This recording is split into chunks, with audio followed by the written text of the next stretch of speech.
Hey everyone, this is Don Gold, the art guy, bringing you another art video. Today I want to tell you how important are shadows in your paintings. And I have a section at the end on how to sign your name on a finished painting. Now, are shadows really that important? Many of my art students sometimes ask. Well, allow me to quote Donald Clegg. In order to bring life to your work, you must understand the relationship between light and shadow.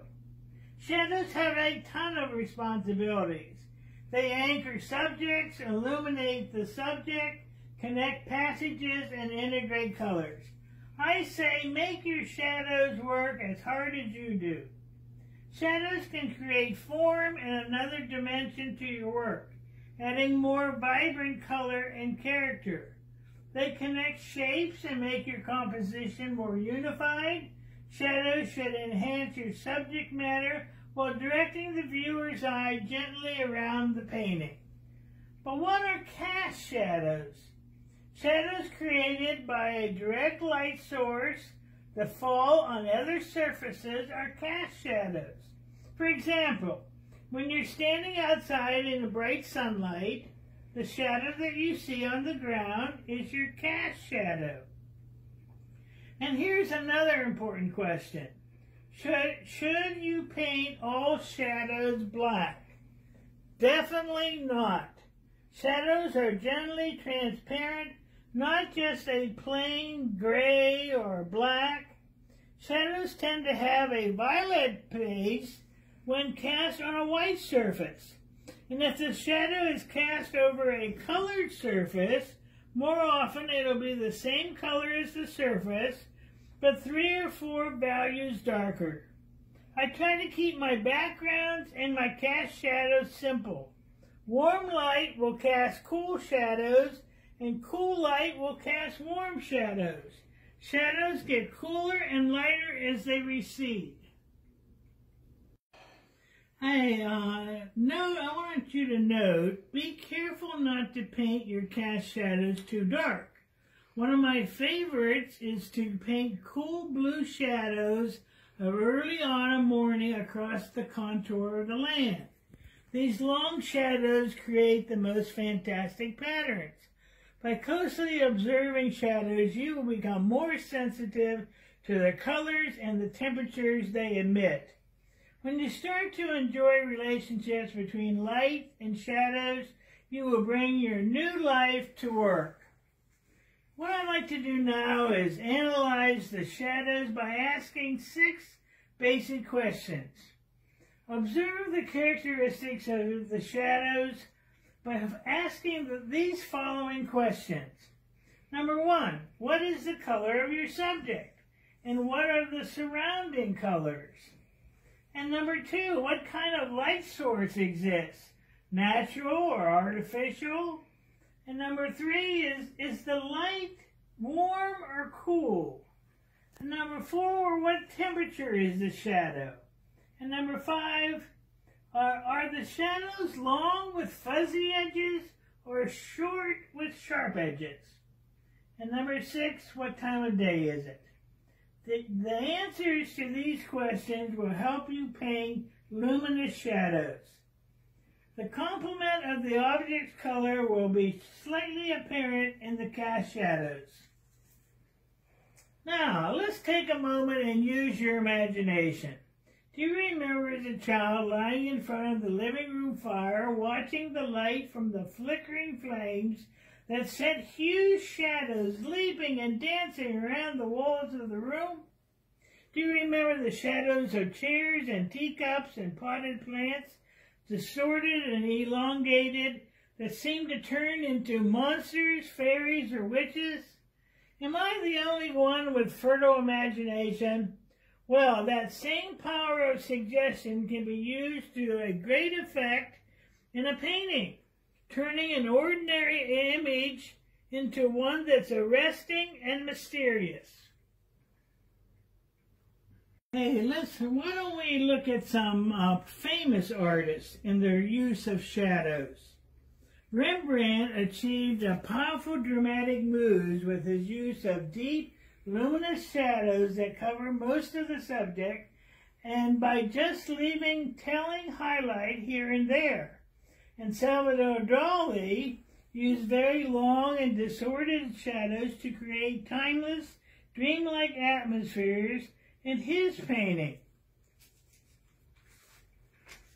And the American painter Edward Hopper painted people isolated with stark interiors or deserted streets, and once again cast shadows are used to heighten the sense of loneliness and alienation. But shadows are not always dramatic or threatening. They can also induce beauty and poetry to a painting. Most landscape painters prefer to work in early morning or late afternoon when the sun is at a low angle to the earth and trees and buildings cast long descriptive shadows. My favorite painting time is late afternoon on a sunny day in autumn, where everything is bathed in soft golden light and the shadows lend a magical air of calm and stillness to the scene. When a cast shadow travels across another object and lies in its path, the object becomes much more interesting to look at. Now let's go to your homework assignment. I want you to carry a sketchbook 6 to 8 inches with you wherever you can and make visual notes of any interesting shadow patterns you come across, such as a cast by a tree or a wrought iron gate or the dappled shadows of trees and plants on a garden path. Indoors, you can experiment by moving a lamp around the room, shining it on objects of different heights and angles to see what kind of shadows it creates. An adjustable desk lamp are great for this, or even a strong flashlight. In your paintings, if you strive to use light, highlights, and shadows, they will positively come alive. I have known painters who take ordinary objects and create a mood of warmth, relaxation, and intimacy just by controlling their shadows. Wake up that fertile imagination of yours by using shadows to make your paintings magical and intriguing. Well, now you've finished your painting, and now it's time to sign it. I have some things that you should consider. First of all, there are no real rules on where and how to put your signature. Western artists tend to sign in the bottom right corner. But if that placement distracts from the painting, use the bottom left corner. You can also write your name on the back, but if you have painted on paper, make sure that it won't show through.